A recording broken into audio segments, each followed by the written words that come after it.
السلام علیکم. Once again welcome to my channel Islam rejuvenate. آج ہم آپ کو بتائیں گے اسلام میں بلیوں کو کیسا مانا گیا ہے، اور اس سے ریلیٹڈ جتنی بھی حدیث ملتی ہے ہم آپ کو بتانے کی کوشش کریں گے. ویسے تو یہ بہت ہی خوبصورت جانور ہے، پر پھر بھی لوگوں کا اکثر یہ بھی سوال ہوتا ہے کہ بلی کو گھر میں رکھ سکتے ہیں یا نہیں. تو بلی کو گھر میں رکھنا یا پالنا بالکل جائز ہے.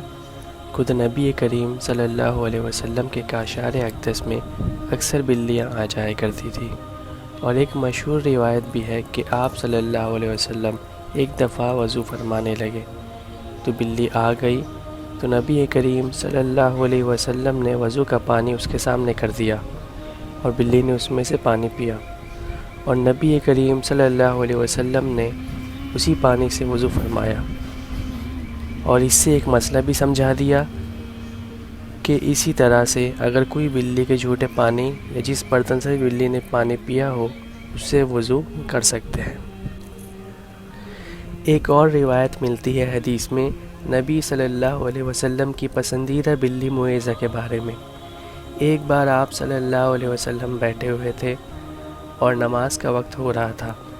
آپ صلی اللہ علیہ وسلم نے دیکھا کہ معیزہ ان کے جبہ کے آستین پہ سو رہی، تو آپ صلی اللہ علیہ وسلم نے بلی کو اٹھانے کی بجائے اپنے جبے کے آستین کو کاٹ کر نکال دیا اور نماز پڑھنے تشریف لے گئے اور بلی کو سوتے رہتے دیا.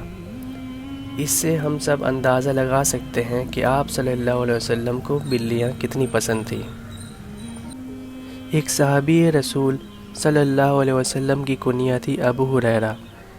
ابو ہریرہ کا مطلب ہوتا ہے بلیوں والا یا بلیوں کا والد.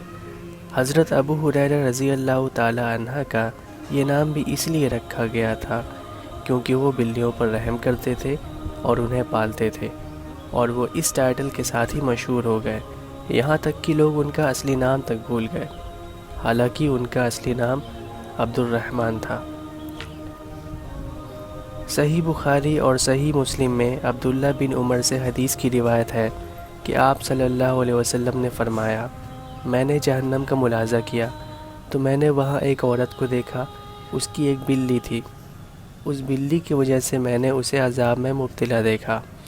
اب آپ سوچ رہے ہوں گے بلی کی وجہ سے کیسے اس پہ عذاب ہوا؟ تو اس عورت نے بلی کو باندھا ہوا تھا، قید کیا ہوا تھا.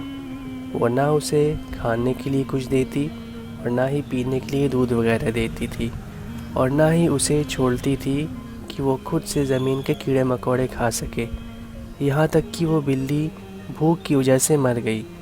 آپ صلی اللہ علیہ وسلم نے فرمایا کہ بلی کی اس مالکہ کو میں نے جہنم کی آگ میں جھلستے ہوئے دیکھا.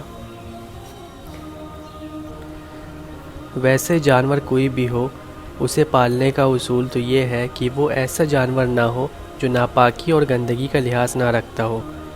جیسے کچھ بلیاں تو بہت سمجھدار ہوتی ہیں اور نجاست ہر جگہ نہیں کرتی، پر کچھ بلیاں بستر پر، زمین پر، یہاں وہاں ہر جگہ نجاست کر دیتی ہیں، تو اس سے بچنے کا تھوڑا خیال رکھنا ضروری ہے، اور ایسے ناپاکی عام کرنے والے جانور کو پالنے کی مناہی ہے. اسی طرح جیسے کتا ہے تو اس کی رال ناپاک ہوتی ہے، اور وہ جہاں بھی رال گرائے گا وہ جگہ ناپاک ہو جائے گی. ایک بار نبی کریم صلی اللہ علیہ وسلم اپنے حجرے مبارک میں تشریف فرما تھے، اور کچھ دیر بعد آپ باہر نکلے تو دیکھا باہر جبریل علیہ السلام کھڑے تھے. تو آپ صلی اللہ علیہ وسلم نے ان سے اندر نہ آنے کی وجہ پوچھی، تو اس پہ جبریل علیہ السلام نے فرمایا کہ آپ کے پلنگ کے نیچے ایک کتے کا بچہ ہے، اور فرشتے وہاں نہیں داخل ہوتے جہاں کتا ہو.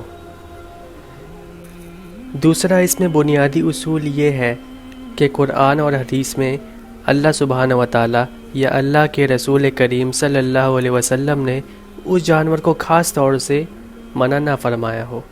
جیسے کتے کو گھر یا باغ باغیچے یا کھیت کی حفاظت کے لیے اگر گھر سے باہر رکھا جائے اور وہ گھر کے اندر داخل نہ ہو تو اسے پالنا جائز ہے، پر شوق کے لیے کتے کو پالنے سے منع فرمایا گیا ہے. ایسے ہی خنزیر یا ایسے دوسرے غلیظ جانور پالنا بھی منع فرمایا گیا ہے. اور تیسرا سب سے بنیادی اور امپورٹنٹ اصول یہ ہے کہ نبی کریم صلی اللہ علیہ وسلم نے فرمایا کہ اگر تم کسی جانور کو گھر میں پالو تو اس کو 70 مرتبہ دانہ پانی دکھاؤ۔ اس کو کہنے کا مطلب یہ ہے کہ وہ جانور بھوکا پیاسا نہیں رہنا چاہیے، اس کے سامنے ہمیشہ کھانے پینے کی چیز رکھیں تاکہ وہ بھوکا پیاسا نہ رہے۔ تو یہ تھی جانور پالنے کی کچھ شرطیں، اور اگر آپ کو ہماری یہ ویڈیو پسند آئی تو ہمیں کمنٹ کر کے ضرور بتائیں، اور اگر آپ ہمارے چینل پہ پہلی بار آئے ہیں تو چینل کو سبسکرائب کرنا مت بھولیں اور بیل آئیکن پریس کریں تاکہ ہمارے آنے والی ویڈیوز کی نوٹیفیکیشن آپ کو ملتی رہے۔ جزاک اللہ خیر۔